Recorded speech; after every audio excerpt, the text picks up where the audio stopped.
تہجد کا بہتر طریقہ سنت یہ ہے کہ پہلے نیند کی جائے، تھوڑی دیر سوئے جائیں، پھر اس کے بعد رات کے آخری حصے میں اٹھ کے آپ نماز پڑھیں، اور اس میں نبی صلی اللہ علیہ وسلم سے مختلف رکعتیں منقول ہیں، تو بہتر یہ کہ 8 رکعتوں کا معمول بنایا جائے، لیکن اگر کوئی 2 رکعت پڑھتا ہے، 4 پڑھتا ہے، 6 پڑھتا ہے، وہ بھی جائز ہے، اور اس سے 8 سے زیادہ بھی پڑھ سکتا ہے، اور وطر جو ہے تہجد کے بعد پڑھے جائیں۔ اگر جس کو یقین ہو کہ تہجد میں اٹھے گا وہ، تو اس کو چاہیے کہ وطر وہ تہجد کے بعد پڑھے، اور اگر آپ کو ڈاؤٹ ہے کہ پتہ نہیں آنکھ کھلے گی نہیں کھلے گی، تو پھر وطر پہلے پڑھ لیں اور پھر تہجد رات کے آخری حصے میں اٹھ کے پڑھ لیں۔ میں ایک واقعہ سناتا ہوں، شاید حضرت ڈاکٹر عبدالحی رحمہ اللہ کیا ہے یا مولانا عاشق الہی رحمہ اللہ کا، بزرگوں میں سے کسی ایک بزرگ کا واقعہ ہے۔ ان کا تہجد کا معمول تھا، روزانہ پابندی سے تہجد پڑھا کرتے تھے۔ ایک دن بیمار بھی تھے، تھکاوٹ بھی تھی، تو فرماتے ہیں کہ بیماری اور تھکاوٹ کی وجہ سے تہجد میں جب آنکھ کھلی تو اٹھنے کا دل نہیں چاہا۔ اب یہ پورا واقعہ ذرا غور سے سنو اور اپنے اوپر فٹ کرو۔ اچھا، ان کا تہجد کا پروگرام ہوتا تھا تو غالباً مصلی پہلے سے رات کو بچھا کے رکھتے تھے، ورنہ شیطان نا یہ ورغلاتا ہے، ابے ابھی اٹھو گے، ابے پھر جا کے مصلی تلاش کرو گے، ابے پھر یہ چھوڑو یار، تو یہ سارے انتظامات پہلے سے کر کے رکھا کرو۔ تو وہ انہوں نے کہا کہ سستی ہو رہی ہے، اٹھا نہیں جا رہا، نیند بھی آ رہی ہے، کیا کریں؟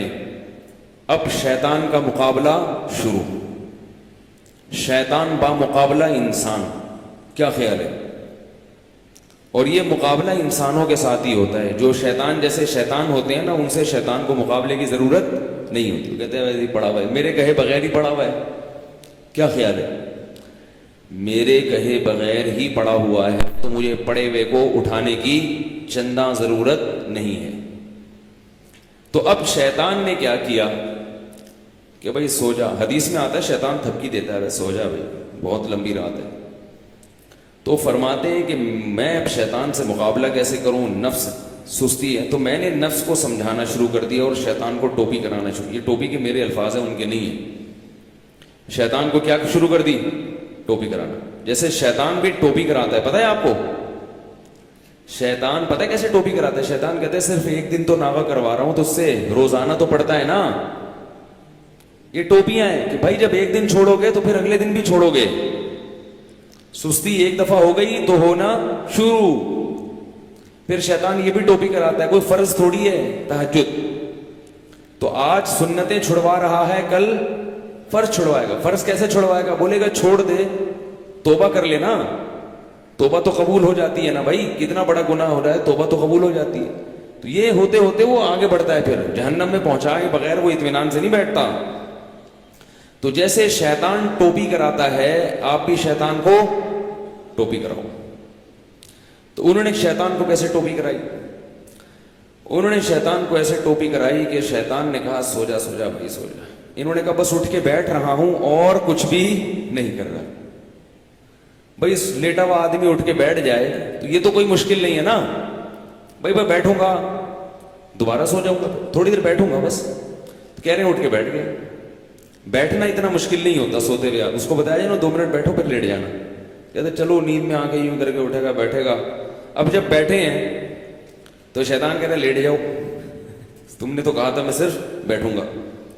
ظاہر ہے جب اٹھ کے بیٹھتا ہے لیٹا ہوا آدمی تو سستی میں کچھ تو کمی آتی ہے نا، جو لیٹے ہوئے انسان کی پوزیشن ہوتی ہے سوتے ہوئے میں وہ بیٹھے ہوئے کی نہیں ہوتی، اس کو کچھ سستی میں کمی آتی ہے۔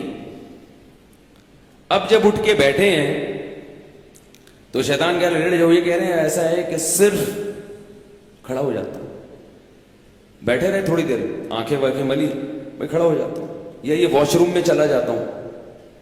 تو شیطان کو اپنے نفس کو یوں بہکایا، ٹوپی کرائی کہ میں صرف واش روم میں جاؤں گا اور وہی استنجا وغیرہ قضائے حاجت یا پیشاب وغیرہ جو بھی ہے کر کے واپس آ کے لیٹ جاؤں گا۔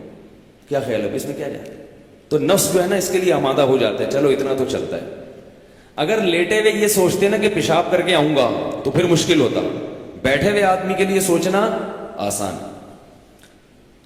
تو کہہ رہے میں اٹھ کے گیا واش روم میں، واش روم میں جو بھی پیشاب وغیرہ فرمایا ہے کیا ہے، تو شیطان نے کہا واپس، وضو خانہ ساتھ ہی تھا، میں نے کہا وضو کر کے لیٹ جاؤں گا بس، ٹھیک ہے تھوڑا سا منہ دھو لیتا ہوں، چھپکے مار دیتا ہوں. یہ واقعہ میں اپنے الفاظ میں بیان کر رہا ہوں, ٹھیک ہے نا, تاکہ آپ لوگ بالکل اس کے مطابق چلیں اور آپ کو یہ احساس ہو کہ ایسے ہمارے اکابر نے کیا, بزرگوں نے کیا, تو اس طرح کرنے سے کیا ہوتا ہے, وہی ہوتا ہے جو ان کے ساتھ ہوا, تہجد کی پابندی ہو گئی. تو اب کیا ہے, کہتے ہیں کہ میں گیا, پانی کے چھپکے مارے اور پورا وضو کر لیا جلدی سے. وضو کے بعد بھی شیطان کیا کہہ رہا ہے, آ جا لیٹ جا بستر پہ یار.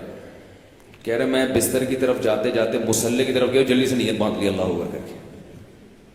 جلدی سے کیا کیا, کیونکہ نیت باندھنے سے پہلے سوچو گے تو شیطان واپس لے جائے گا. تو بھائی اللہ اکبر کہہ کے نیت باندھ لو, پھر دیکھا جائے گا کیا ہوتا ہے. تو نیت باندھ لی تو باندھ لی نا, اب تو ہو گئی نا, اب تھوڑی کہیں بھاگ سکتے ہیں. اتنا تو کوئی نالائق نہیں ہوتا کہ نماز توڑ کے بھاگ جائے. تو یہ ٹرک ہوتی ہیں سستی کو دور کرنے کی. نہیں آ رہی نا, تو اس طرح پڑھ لیا کرو نماز. آپ تہجد کی پابندی اس طرح سے کر لیں گے, تہجد پڑھو گے تو فجر تو لازمی ہوگی. تہجد کو فوکس کرو تو فجر نہیں جائے گی کہیں انشاءاللہ. اگر تہجد رہ بھی گئی تو فجر تو ہو جائے گی نا. شیطان ٹوپی کرا کے تہجد چھڑوائے گا تو آپ بولو گے یار بہت ٹوپیاں ہو گئی ہیں, تہجد چھوڑ دی, فجر تو فرض ہے. نماز خشوع و خضوع سے پڑھنا, بول تو نماز پڑھنا کتنا مشکل, اوپر سے دل لگا کے پڑھو. نماز پڑھنا آسان تھوڑی ہے. 5 ٹائم پوری زندگی پڑھتے رہنا, پھر دل لگا کے, دل لگے نہ لگے کوشش کرنا لگانے کی, اور مشکل کام ہے. دل ہی نہیں لگتا انسان کا, ادھر ادھر لوگوں کو دیکھو نا نماز میں ناک میں انگلیاں گھما رہے ہیں, کان میں انگلیاں گھما رہے ہیں, پتہ نہیں کیا کیا کر رہے ہیں, ہلے جا رہے ہیں. میں ابھی اسلام آباد ایئرپورٹ پہ تھا تو ایک عرب آیا, میرے ساتھ کھڑا ہو گیا. میں تلاش کر رہا تھا جماعت کے لیے کوئی بندہ ملے ایئرپورٹ میں نا, جماعت کرایا کریں, اکیلے نہ پڑھا کریں. تو جو مسلح بنا ہوا تھا, میں تھوڑا انتظار کیا, میں نے کہا دیکھوں کوئی بندہ آتا ہے. تو ظہر کی نماز تھی, میں نے کہا نماز پڑھتا ہوں. تو وہ عرب پینٹ شرٹ میں تھا, مجھے نہیں میں نے پہلے پہچانا کہ یہ عربی ہے کیونکہ پینٹ شرٹ پہنی ہوئی تھی اور کلین شیف تھا. تو وہ عرب جماعت کے بڑے پابند ہوتے ہیں. اس نے کہا جماعت, میں نے کہا آ جاؤ. اب میں امام بنا, وہ مقتدی بن کے میرے ساتھ کھڑا ہو گیا. اب ساتھ جب کھڑا ہوا ہے وہ, تو ہل رہا ہے, یوں یوں ہلا رہا ہے, یوں. مجھے بڑی الجھن ہو رہی کہ کیا کر رہا ہے بھائی, تو تمیز سے کھڑا ہو جائے تھوڑی دیر کے لیے. ہلے جا رہا ہے. پھر حد یہ ہوئی کہ پینٹ اپنی سیدھی کی یوں کر کے. پینٹ جب سیدھی نہیں ہوئی تو بیلٹ کھولی نماز میں بیلٹ کھول کے پوری اچھی طرح سے ٹائٹ کی. پوری نماز اس طرح پڑھی ہے. مجھے بڑا وہ ہو رہا تھا کہ بھائی یہ کیا ہے. تو وہ قرآن کی آیت یاد آ رہی تھی, والذین هم فی صلاتہم خاشعون, کہ جنت میں جانا ہے تو نماز پڑھنا کافی نہیں ہے, نماز خشوع و خضوع سے. تو دل تو اپنے قابو میں نہیں ہے نا, کم از کم ظاہری جسم تو اپنے قابو میں ہے, اس کو تو انسان قابو میں رکھے. وہ بھی ہلے جا رہے ہیں. جب اس نے پینٹ سیدھی کرنا شروع کی, بیلٹ کھول کے, حالانکہ یہ زیادہ ہو گئی بھائی, یہ زیادہ ہو گئی. تو ایک صاحب کو میں دیکھتا تھا کہ جب بھی وہ نماز شروع کرتے تھے, نماز تکبیر کے بعد ہاتھ باندھا, اس کے بعد اپنا چشمہ اتار کے جیب میں رکھا. ارے یہ نماز سے پہلے چشمہ اتار کے جیب میں رکھ لو. ہمارے حضرت فرمایا کرتے تھے کہ لوگوں کو پتہ نہیں کیا ہے, نماز کی نیت باندھتے ہی خارش شروع ہو جاتی ہے. تو فرماتے تھے کہ نماز کی نیت باندھنے سے پہلے پورا جسم اچھی طرح کھجا لو, ناک میں انگلیاں بھی گھما لو, کان میں انگلیاں بھی گھما لو, روئیاں ٹھوس لو, جہاں جہاں کھجانا ہے اپنے, ٹھیک ہے نا, کسی اور کے نہیں. اچھی طرح سے ہل کے جب تھک جاؤ نا, پھر نیت باندھا کرو.